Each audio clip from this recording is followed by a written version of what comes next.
হে আল্লাহর বান্দারা, তোমরা যারা নিজের নফসের উপরে জুলম করেছো, অত্যাচার করেছো, লা তাকনাতু মির রাহমাতিল্লাহ, আল্লাহর রহমত থেকে মায়ুস হয়ে যেও না, নিরাশ হয়ে যেও না, হতাশ হয়ে যেও না।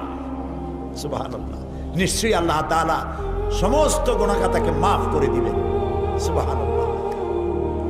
হযরত ওমর কান্না জড়িত কণ্ঠে বললেন, আচ্ছা তোমাদের মধ্যে কি আব্দুল্লাহ ইবনে মাসউদ আছে নাকি? আব্দুল্লাহ ইবনে মাসউদ বললেন, আমি তো আপনার প্রশ্নের জবাবগুলি দিচ্ছিলাম। সুবহানাল্লাহ।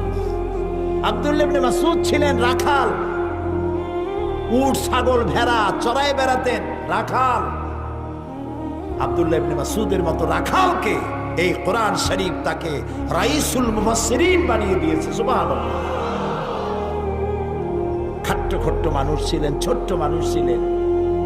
একবার তিনি গাছে উঠতেছিলেন খেজুর গাছে খোরমা পাড়বার জন্য। সাহাবায়ে কেরাম যারা নিচে দাঁড়ানো ছিলেন, হযরত আব্দুল্লাহ ইবনে মাসউদকে তার ছোট্ট ছোট্ট পা দেখে নিচে হাসাহাসি করতেছিলেন। রাসূলুল্লাহ লক্ষ্য করলেন, বললেন, সাহাবীরা তোমরা আব্দুল্লাহ ইবনে মাসউদের ছোট পা দেখে হাসতেছো? কিয়ামতের দিন আব্দুল্লাহ ইবনে মাসউদের দুটো পা আল্লাহর দরবারে উহুদ পাহাড়ের চাইতে ওজন বেশি হয়ে যাবে। সুবহানাল্লাহ। কত বড় আলেম ছিলেন তিনি।